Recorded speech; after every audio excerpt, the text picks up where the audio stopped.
中国房地产市场正经历着史无前例的动荡，曾被视为理财避风港的豪宅市场更是雪上加霜。一线城市的豪宅价格直线坠落，业主们无奈出售心头肉，有的甚至被迫以白菜价割肉断臂。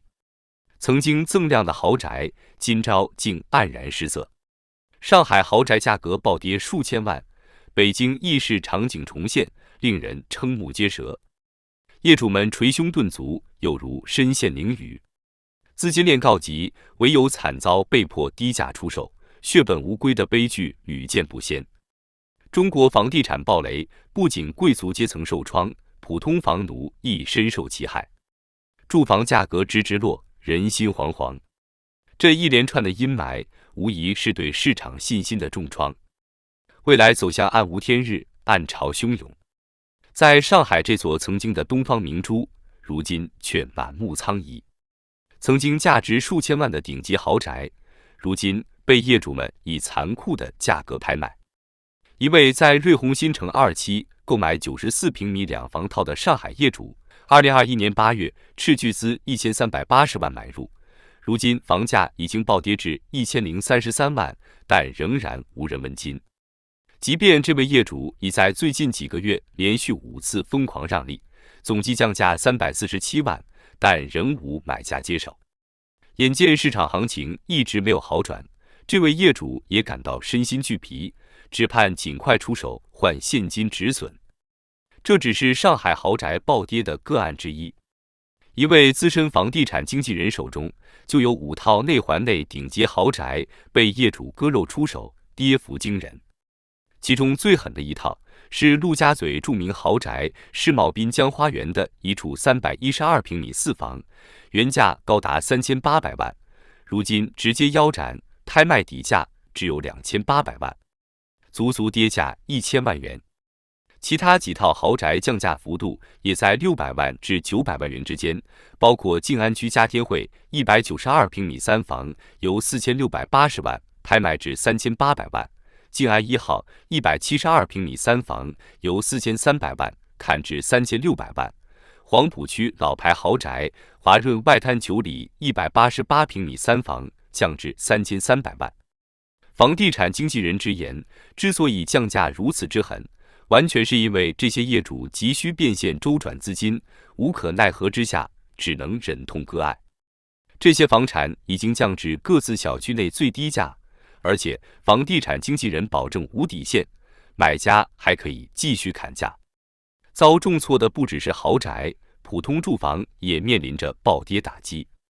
一位上海自媒体人涓涓细流就曾在奉贤区买了一套136万元的住房，如今房价已经狂泻近40%，剩余价值仅80-90万而已。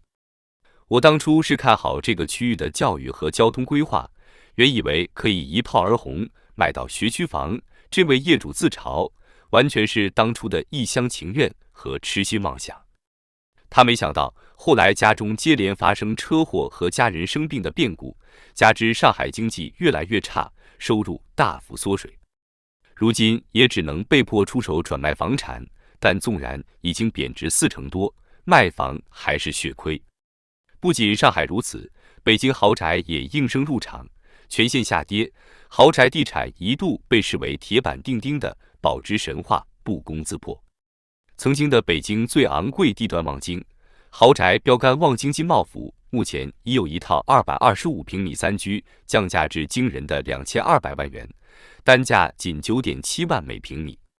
这在金字塔兼望京金茂府历史上绝无仅有，比去年5月同类户型的3100万高价，狂降了近1000万元。毗邻的臻园也遭殃，高峰时期单价曾达13万每平米，如今一套134平米小户型，单价已降至9.9万每平米，更低的挂牌价格只有8.9万每平米，房价已回落到10年前开盘的水平。不仅望京，北京其他豪宅地段也相继缩水。拥有顶级学区的太阳公园最低单价已降至12万每平米，万科卢园降至10万每平米，万象府降至12万多。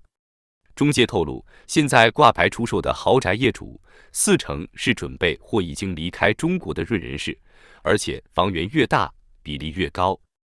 有人是资金周转困难，有人是优化资产配置，但绝大多数已经对中国房地产前景完全失去信心。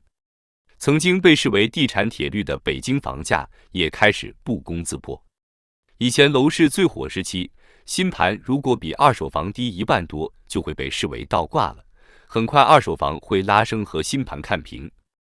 但今年北京最紧俏的中信城4期开盘，竟然比周边二手房低足3万每平米。如今二手房反而缩水，跟随新盘，倒挂现象消失。曾几何时，房地产哪怕只是小小调整一下，都会引发舆论哗然。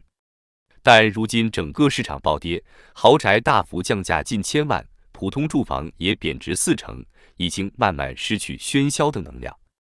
大家对楼市的期望正在一步步降低。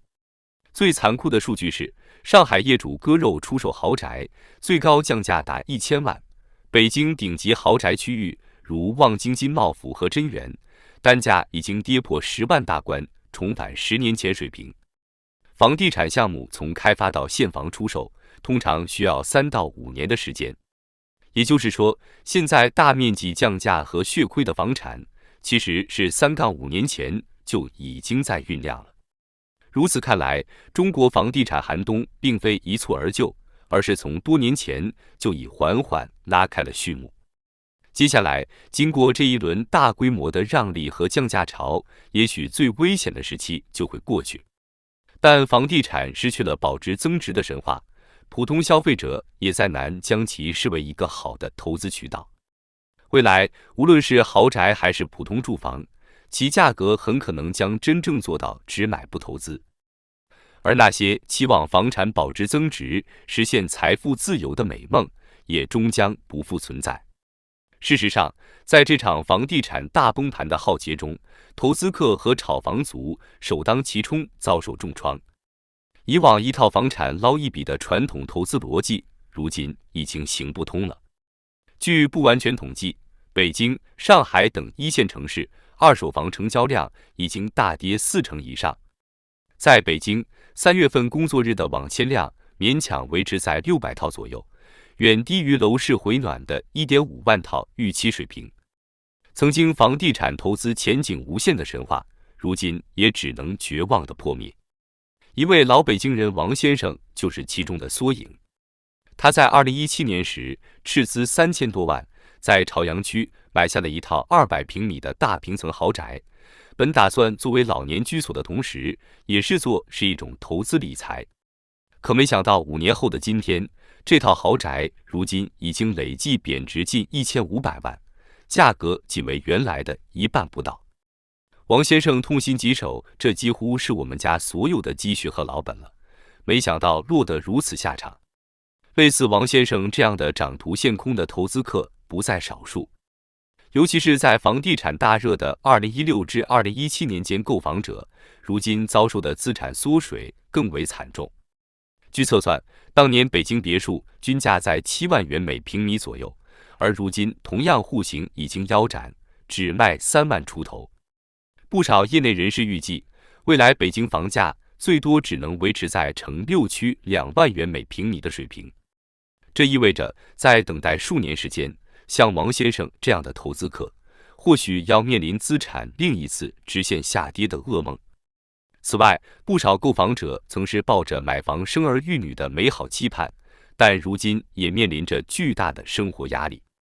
以一位李阿姨为例，她和先生在2020年斥资1500万购买了一套浦东新区的大两居，眼看孩子就要入学，本以为终于可以扎根上海这片沃土，没想到仅2年后，这套房产如今已经缩水近500万，按揭贷款的利息也在持续拖累生活质量。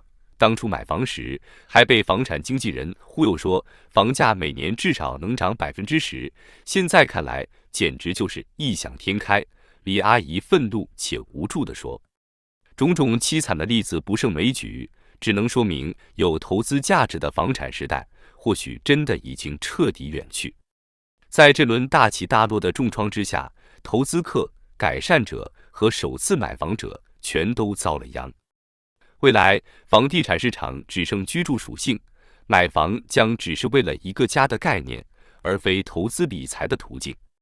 这种只买不投资的局面一旦形成，房地产行业将彻底失去主旋律地位。届时，中国房地产的黄金发展时期或许就要把最后的绝唱谢幕了。